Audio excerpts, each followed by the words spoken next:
मैं इंग्लैंड में इंजीनियरिंग का प्रोफेसर हूँ। महाराज जी, मेरा एक प्रश्न है कि अगर कृष्ण हमारे आंतरिक सखा हैं तो हम उनकी पूजा पाठ क्यों करें, जैसे मंदिरों में होती है, जैसे एक फ्रेंड दूसरे फ्रेंड की पूजा क्यों करे? आपकी उस कोटि की स्थिति है, स्थिति होनी चाहिए तो उनको पूजा की जरूरत ही नहीं है, पर स्थिति होनी चाहिए। देखो, अर्जुन नित्य सखा भगवान के है ना, लेकिन अपने सखा को पहचान नहीं पाए।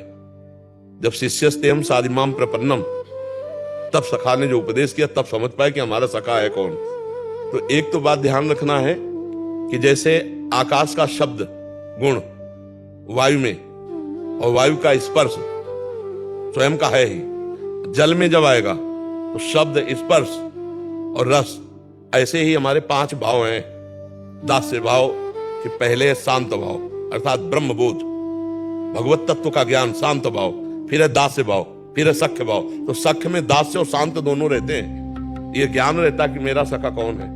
मेरा सखा साधारण नहीं है, असाधारण परम तत्व है।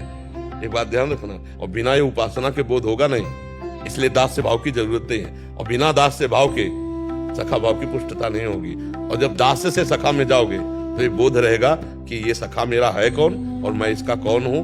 अंततोगत्वा, चाहे नंद बाबा हो चाहे सखा हो, वो भगवान के जो नित्य सखा है वो भगवान की दासता के द्वारा विनय करते हैं। कांता भाव से लेकर के शांत भाव, दास्य भाव, सख्य भाव, वात्सल्य भाव और गोपी भाव। गोपी भी रुदन करते हुए श्री कृष्ण से प्रार्थना करती है, मैं आपकी दासी हूं। दास्यता रहती है। तो समानता खेल में होगी, पर खेल के प्रवेश के लिए अभी आपका खेल में प्रवेश थोड़ी हो गया। अभी खेल में प्रवेश नहीं हुआ, अभी माया के खेल में ही है। अभी देह भाव से ही श्री कृष्ण को सखा की बात कर रहे हैं। नहीं, जिस समय स्वरूप भाव में आएगी तो प्रश्न ही खत्म हो जाएगा। जब तक प्रश्न है तब तक वो प्राप्त नहीं हुआ है, और जब तक प्राप्त नहीं हुआ तब तक उसके साथ खेल कैसा। तो फिर प्राप्ति के लिए उपासना और भाव ये साइड का है। अभी हमारा लक्ष्य है भाव, ये साइड में रखा है, पर अभी उपासना, रात दिन उनका नाम जप, रात दिन उनकी सेवा परिचर्या, उनकी लीला कथा श्रवण, उन्हीं के लिए प्राण समर्पण, तब आपका भाव सिद्ध होगा। और जब सिद्ध होगा तब फिर वहां दम दम पे होती पूजा, सर झुकाने की फुर्सत नहीं। समझ रहे हो? जब हम भावदेह में होते तो वहां वो कुछ अलग देश होता है।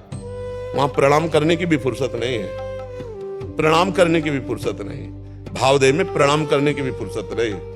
वहां प्रत्येक पल रूप माधुरी का पान करते हुए उनकी सेवा में, तो ये यहाँ की पद्धति है। यहाँ की पद्धति से देह राग छूटना है। अभी देह राग छूटा नहीं। जैसे गीली लकड़ी ले ली जाए तो आग में धर दिया तो धुआं उठेगा, आग नहीं लगेगी। पहले उसे सुखाओ फिर रखो तो जल जाएगी। ऐसे ही पहले राग को वैराग्य के द्वारा सुखाओ, फिर अनुराग रूपी रस में डालो तो फिर स्वाद आ जाएगा। अभी राग से सीधे अनुराग की प्राप्ति नहीं होती, बीच का स्थल है वैराग्य। तो अभी शरीर राग छूटा नहीं, भोग, ईमानदारी की बातें अपने यहाँ होती है। शरीर राग छूटा नहीं, अभी भोगों के प्रति लालसा है, अभी जगत मीठा लगता है, सत्य लगता है। तो अभी सखा को जाना ही नहीं है ना। जब सखा को जानोगे तो शांत भाव आएगा, पहले ही आएगा, सबसे पहले आएगा। मत्ता परतरम नान्यत् किंचिदस्ति धनंजय, मेरे सखा श्री कृष्ण के सिवा कुछ नहीं, चराचर जगत पहले भगवान का स्वरूप है, ऐसा हो तब शांत भाव आएगा। फिर इसके बाद मैं ऐसे भगवान का दास हूं, फिर इसके बाद आएगा मैं ऐसे भगवान का दोस्त हूं, सखा हूं। तब बात समझ में आएगी। अपने सखा को अगर जानोगे नहीं तो देखो, विराट रूप दिखाया तो कांप गए अर्जुन।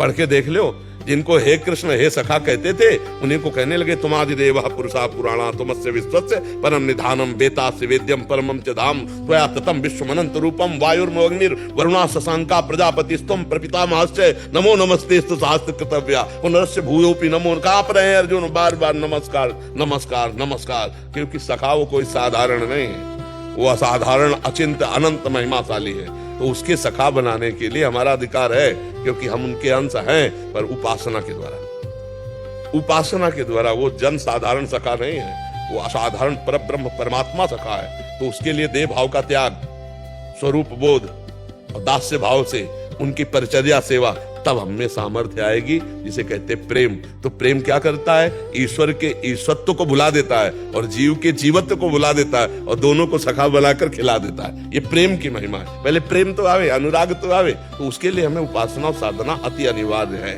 समझ पा रहे हैं आप ना?